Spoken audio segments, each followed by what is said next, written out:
Nonostante questi uomini dicono di amare, perché il paradosso è questo, non dicono di odiare, loro dicono di amare le loro donne e che c'è questo amore, si parla sempre di amore, ma poi nei fatti si subisce invece una violenza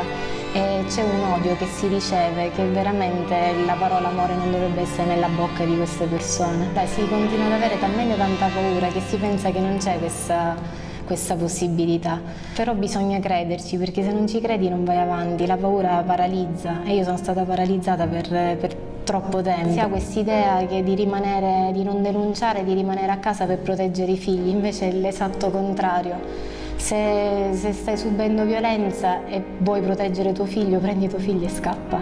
E oggi ho il risultato ce l'ho perché ho pure ritrovato mio figlio, che da quasi 2 mesi mio marito me l'aveva sottratto, e quindi non soltanto io ero stata vittima di violenza, ma in più dovevo anche convivere con questo distaccamento da mio figlio. E per una madre stare lontano dal suo bimbo, ma per il bimbo stare lontano da sua madre, per me era un'ennesima violenza che io stavo vivendo e che stavo subendo. La mia situazione non finisce con oggi, però so che posso sperare